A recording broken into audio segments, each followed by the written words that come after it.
We are here at City Hall to urge the leaders of Palo Alto to pursue their climate goals at a faster rate and to spread awareness about climate change, the most pressing problem of our century. Thank you so much again for being out here today. Now, before we bring out our speakers, we're going to lead y'all through a few chairs. First, me and Avroh will go through them. Take it away. It's gonna go a little like this. What do we want? Climate action! When do we want it? Now! What do we want? Climate action! When do we want it? Now! What do we want? Climate action! When do we want it? Now! What do we want? Climate action! When do we want it? Now! All right. Woo! Y'all ready for the next one? Repeat after me. Hey, hey, ho, ho. Fossil fuels have got to go. Hey, Hey, hey! Ho, ho! Fossil fuels have got to go! Hey, hey! Ho, ho! Fossil fuels have got to go! Hey, hey! Ho, ho! Fossil fuels have got to go! Hey, hey! Ho, ho! Fossil fuels have got to All go! right, the next one. Y'all ready? Repeat after me. Think about your legacy. Fossil fuels are fossil free. Think about your legacy. Fossil fuels are fossil free. Think about your legacy. Fossil fuels are fossil free. Think about your legacy. Fossil fuels are fossil free. Woo! All right, y'all ready for the last one? I can't hear you. No more coal, no more oil. Keep that carbon in the soil. No more coal, no more oil. Keep that carbon in the soil. No more coal, no more oil. Keep that carbon in the soil. No more coal, no more oil. Keep that carbon in the soil. All right, thank you for that, everyone. Sorry for losing my okay if I voice. keep this in. All right, we're going to bring out some incredible local speakers to talk about a little about climate action and their work. Our first speaker is Angelina Rosh, a passionate voice of sustainability and environmental policy in our community. As the current Green Commissioner at Acterra High School, Angelina has been instrumental in leading initiatives to implement green practices within our school. With her unwavering commitment to creating a more sustainable future, she inspires us all to make a positive impact on our planet. With that, let's give a warm welcome to Angelina Rosh!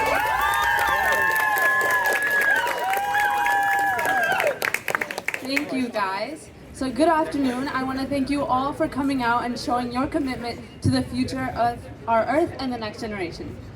As we think about the next generation and the climate crisis, many of us wonder what the impact of our local actions have on this grand global challenge. As someone who has lived through the devastating impacts of climate change in her own village, thousands of miles away, I know that feeling, that it feels like our actions are just a drop of water in a big polluted ocean. But believe me, your actions have power, especially when those efforts are rooted in local communities, much like this one. Look around you, for example, at the faces of the youth of our city who have taken up the mantle of climate advocacy. They are not here performatively, they are here because they have rolled up their sleeves and have taken tangible action to create real change. These community members have spent countless late nights at city council meetings waiting to give a well-researched public comment. They have gone door to door canvassing with residents about getting electric water heaters. They have filled their after-school hours often into late nights planning initiatives about countless different initiatives to make our future green. These hours show a commitment to service and action inspired by a vision. I should say I'm a senior, so I get to be a little bit sentimental about the work we've done. The organization that was the springboard to my action was PASCC. What started out as teens with a goal is now a connected organization driving the change in our city, counties, and more.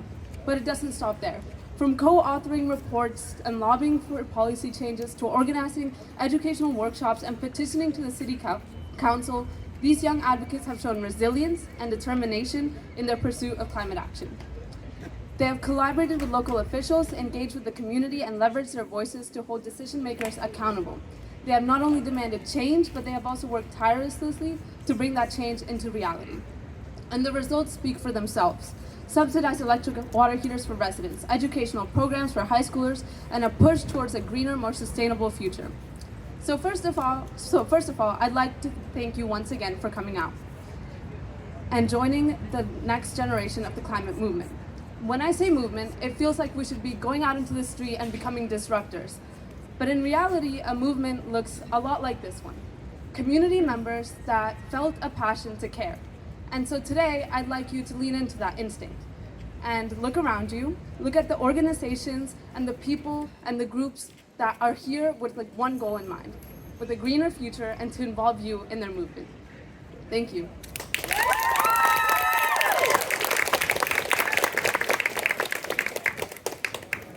Thank you so much, Angelina. Encore! Take it away, Floyd.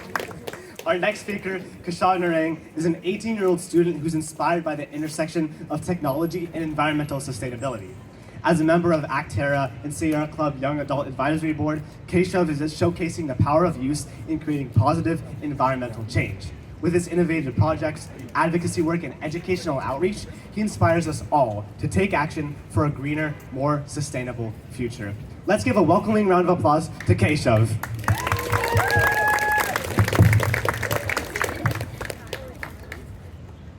Thank you so much. And first of all, a big shout out to the organizers. It's just an amazing, electrifying rally. Thank you very much, everyone. Good evening. It's an honor to be here. My name is Keshav Narang, and I am a member of Acterra Student Ambassador Program. Today, I'd like to talk about corporate influence in climate change, and especially focus on the connections between fossil fuel companies and the tobacco industry. Because while Big Tobacco hasn't been able to hide the health crisis it's launched, similar to fossil fuel companies, it has unfortunately crafted a narrative blueprint that downplays the sustainability disaster it's causing while deflecting and reflecting blame onto individuals. So we're here today, first and foremost, to stop new and existing projects that expel disastrous amounts of carbon dioxide. While the tobacco industry is a consumer of over 3 billion gallons of gas in a year. That's as much as the state of Missouri. And in the process, it'll vomit back 84 million metric tons of carbon dioxide. And that's just the start, because cigarette butts are very rarely disposed of properly. That's why they're the #1 most littered object in the world. And the climate then pays the second price for that. Because here in California, we had at least 44 wildfires just in 22 from this very issue. And let's talk about growing tobacco, because growing tobacco also depletes soil fertility, and it requires toxic chemicals that run off into our river streams and threaten wildlife and disrupt ecosystems. And our large multinational corporations often grow tobacco in low-income countries, where it's easy to take advantage of migrants and child laborers. And so putting this all back together, this means there's a global supply chain, all for toxic products with no medicinal or societal benefits, which inevitably require massive amounts of transportation to consumers in a carbon costly manner. Now, I have hope in this matter, and here's why. 9 out of 10 adults who smoke every day started by the time they turned 18, which is just as old as me and almost everyone here in the audience. And we are the generation here that are restructuring norms, right? We're the ones who are standing up to anybody who dares to profit off of our future. And I have hope at this climate rally, because sustainability is a powerful cause that propagates in every direction.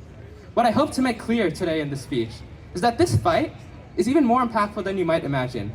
When we get closer to a sustainable future, we also make progress on a whole host of other issues, including tobacco. And so as the next generation, and being here today, we are already the ones shaping conversations and decisions, whether advocating for policy changes through public comments, or simply raising awareness among our peers. Each one of us is using our voice as a weapon of power, and we're making a tremendous difference. So Acterra Student Ambassador Program has helped me amplify my voice. It's helped me start making a sustainable change in my community. So as we face this climate crisis in solidarity, I also invite you to come join us and to continue to uplift each other as we make this planet one that thrives for generations to go. Thank you.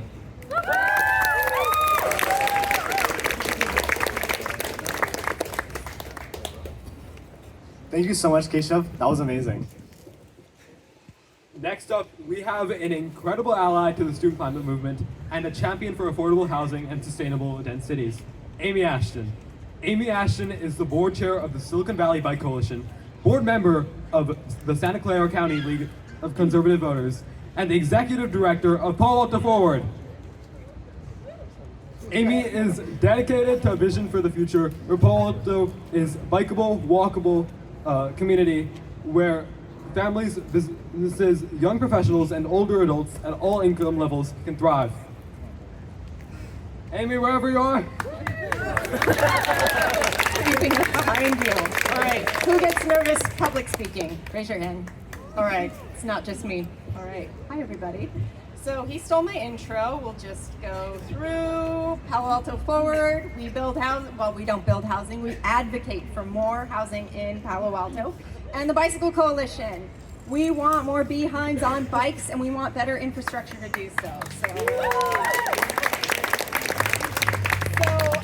Who knows what our biggest GHG emission source is locally? Does anybody know? Transportation. Amen. 60% of our GHG emissions in Palo Alto are from transportation. It's our cars, it's our vehicle miles traveled. And guess what? We are making very little progress at getting our emissions down. We're falling short of our local 80 by 2030 reduction goal. That's 80% reduction by 2030 of greenhouse gas emissions. We're not even close. But we are replacing natural gas powered appliances, switching to electric vehicles. We're composting, upgrading our electric grid, but that is not enough. As UN Secretary General Gutierrez said, we need to do everything everywhere all at once. And that means building better cities. I went to UC Santa Barbara, go Gauchos, as an environmental studies major. I thought I'd be working in the rainforests trying to preserve them. But the more I learned, the more I realized that I can do more on climate emissions by being here in Palo Alto and advocating for proper land use than I can chaining myself to a tree in Indonesia. That sounds interesting though. So as I said, number one thing we can do to reduce our emissions in Palo Alto is build housing near transit jobs and services. And we need your voices to do it. They aren't going to do it for us. We need to change the very bones of our city. Yes, composting, recycling, appliance replacement is cool, it's important, it's great work.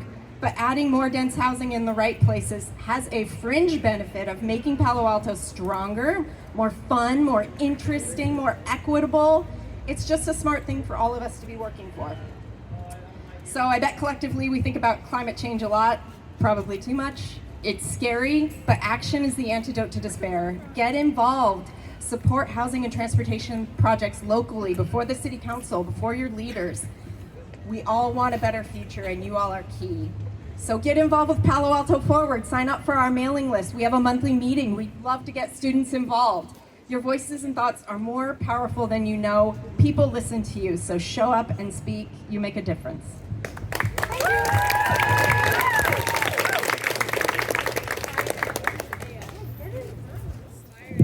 Action is the antidote to despair. That is an amazing quote. Thank you so much.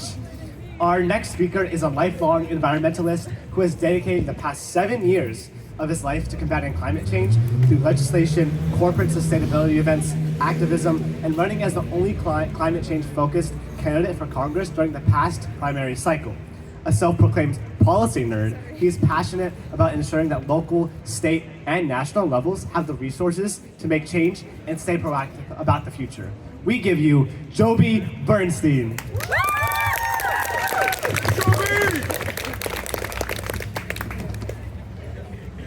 Man, thank you for the warm introduction. That was awesome. Also very hard to follow, Amie, so thank you. Amazing to see everyone out here today. It means a lot to see people coming out on such a beautiful Friday afternoon. We have a million options to come here and fight to fix climate change. My name is Joby Bernstein. I recently ran for Congress in this district here as the only candidate to run on a climate platform. We need more of them. I am not a politician. I am a student. I'm currently at Stanford. I'm getting a dual master's right now in business and in climate science. Even as a business person, I like to speak about assets, and I can tell you the best asset we have is planet Earth. Ever since my first backpacking trip 15 years ago up in the Sequoias, I've been enthralled with the wilderness. The first job I ever had was being an outdoors guide. But it doesn't take much smarts to realize that the wilderness is in trouble. Whether it's seeing the prettiest groves of redwood trees succumb to wildfires, or the most pristine alpine lakes up by Lake Tahoe get destroyed by algal blooms, the wilderness is in trouble. But this issue is so much more than the wilderness. It is intertwined with all parts of society and our economy. When you think about, no one deserves to question if they can go outside in the summer because they're gonna face permanent lung damage from wildfire smoke. No one deserves to question if they're gonna have blackouts on the hottest day of the year. And no one deserves to question if we're gonna have a livable planet for the next 30 years for all of us. I've tried to spend the last 10 years fighting climate change, from environmental science to trail work, from climate investing to leading corporate sustainability programs. But there's still so much more that we can do, and there's so much more that needs to be done in policy. This district here has led the nation. We have over 100 climate startups, some of the best climate activists right here, and fantastic climate researchers. But too often our system is set up to make it tough for young people to succeed and for young people to care about climate. This issue, it doesn't sell well when you talk to the normal voters, but I think it can sell well here. If you look at where our taxpayer dollars go, I'm a policy wonk. I actually enjoy paying my taxes and filling it out. Most of you will be doing it one day yourself. I hope you enjoy it as much as me. But the unfortunate part is that right now, over 52% of the federal budget goes towards programs solely supporting people over 65 years old. That's for 15% of the population. That means that those individuals who have paid in about $150,000 right now are getting $400,000 in benefits. If you want money to go towards supporting issues like climate change, in transportation, in education, in infrastructure, in housing, you need to be telling our elected representatives to be fixing the budgeting process to ensure that we can fix climate change. So you're all here for a reason, because when you guys see a wrong or a problem, you do something about it. Rather than leaning back and criticizing the way things are, let's work to continue to make sure we make things the way they should be. Don't be an armchair quarterback. Take action, use your voice, and go after solving problems that break your heart. So I'll end with two short pieces of advice that I like to write down very often. The first one is, be impatient. And the second one is, be the change. Thank you so much.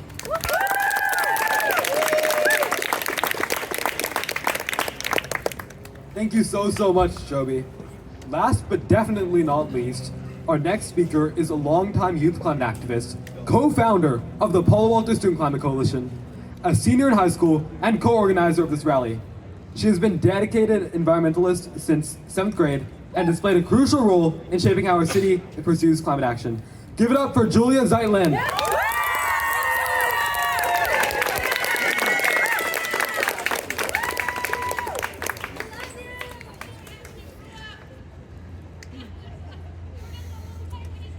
We are reaching tipping points. Climate tipping points and political tipping points.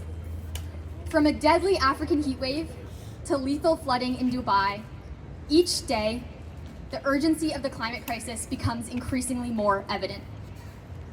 At the same time, our fights to combat rising greenhouse gas emissions locally have grown stagnant and stalled. We can talk all we want, but our actions need to match the weight of this crisis and the weight of our words. Our city, Palo Alto, is afraid of big oil-funded lawsuits challenging its progressive, climate-forward policies and energy efficiency building standards. The city of Palo Alto, along with many other California cities, have stopped enforcing building codes that require new construction be all electric. Our authority as a city to take action on climate and to build sustainable buildings is being challenged and threatened. We cannot just stand back, throw our hands up in the air, and say, well, we did what we could. We need to fight back.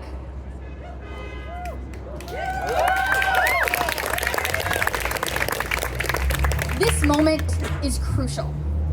The years leading up to our climate action goals set for 2030 are critical. The question is, though, do we have what it takes to be bold, brave, and fight against opposition, legal challenges, and bureaucratic tedium to persevere towards a sustainable future? We need to be fearless climate leaders. We need to make hard decisions and do hard things for the health of our planet, the health of our families, and for our future. The Palo Alto Student Climate Coalition is getting ready to launch, alongside the City of Palo Alto, the creation of the Youth Climate Advisory Board.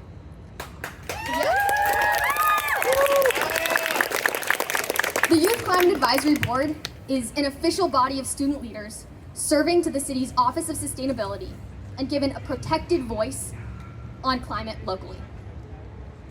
Our voices are being heard. We can enact tangible, real, true change.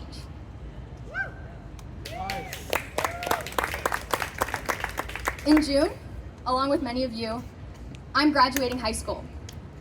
In August, I start college. And in November, I vote in the biggest election year of our lifetimes. I am overwhelmed by what lies ahead, but I feel immense hope in the future that we can collectively build. Thank you so much, and thank you so much for being here.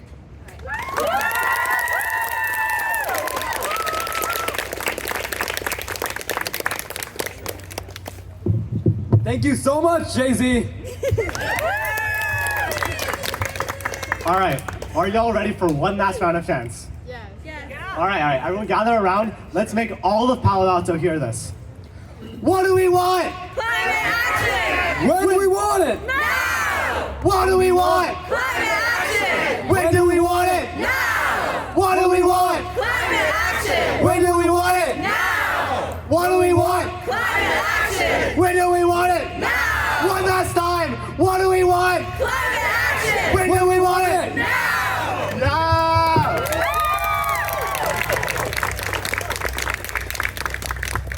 We would like to say that your individual choices and actions make such a difference in the climate movement, whether that be taking steps to electrify your home, biking, walking, or divesting from the big banks that finance big oil. You have so many ways to take action. Talking to your friends and families about climate, or even voting for climate champions. Or joining us at rallies like this one, where we are uniting to learn how we can take steps to implement transformative climate action in our personal lives and local communities. But the action doesn't stop today. We have more work to do, which is why we at PASCC are asking you to come right back here to City Hall on Monday, Earth Day, April 22nd, to flood the chambers of City Hall in a peaceful demonstration as student leaders from across the community deliver public comments to our local leaders. That's 3 days from now. We will be urging leaders of our city to move faster on their climate goals by showcasing the impact of community events like this one. Thank you all so much for being here today, and we all hope to see you back here on Monday. Now, please enjoy some cookies, candy, fruit, and water, and continue to explore the booths hosted by the incredible climate organizations who have sponsored our rally today. Then, at about 6:15, we will be turning this demonstration over to Fridays for Future for their own demonstration. In the meantime, we urge you to check out the tables around here. And sorry, one last thing. We're gonna take a huge group photo with everyone at the rally today. There's signs at the front if you would like to grab them with climate-related stuff. Gather around in this area, please. Thank you so much for listening.